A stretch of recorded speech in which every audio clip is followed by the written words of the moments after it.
হঠাৎ একদিন আবিষ্কার করলাম লজেন্স খেতে আর ভালো লাগে না।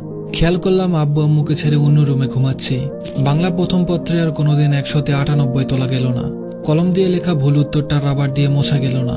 দিস্তা কাগজে খাতা বানাতে ভুলে গেলাম। বিস্কিট দৌড় থেকে নিয়ে আসা হলো মোরগ লড়াইয়ের দলে। লড়াই চলতেই থাকলো। কার্টুন নেটওয়ার্ক হয়ে গেল সিএন। আলিফ লাইলাও বোরিং লাগতে শুরু করলো। চোর পুলিশ খেলার গ্রুপটাও হারিয়ে গেল। সবচেয়ে প্রিয় বিজ্ঞান বইটা ভাগ হয়ে গেল পদার্থ, রসায়ন আর জীববিজ্ঞানে। শীতকাল ডিসেম্বর থেকে সরে যেতে লাগলো। আমাদের আগেই জুনিয়ররা ব্যাডমিন্টন মাঠ বানিয়ে ফেললো। ঝড়ে আম পড়া কমে গেল নাকি কুড়ানোর ইচ্ছাটা হারিয়ে গেল সেটা বোঝার সময় হলো না। সবাই মিলে টাকা দিয়ে বল কিনে ক্রিকেট খেলা বন্ধুরা লুকিয়ে সিগারেট খেতে শুরু করলো।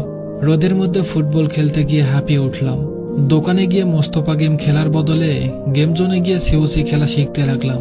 গিটার শিখতে ইচ্ছে হলো, বড় হতে ইচ্ছে হলো, ক্লাস পালাতে ইচ্ছে হলো, রাত জাগতে ইচ্ছে হলো, যেভাবে বড়রা রাত জাগে। সেই যে শুরু হলো আর থামা গেল না। আজকাল ঘুমাতে ইচ্ছে করে। রাতের বেলা কার্টুন নেটওয়ার্কে কার্টুন থেকে যেমন ঘুমিয়ে পড়তাম, সত্যি খুব মিস করি সেই ছোটবেলাকে।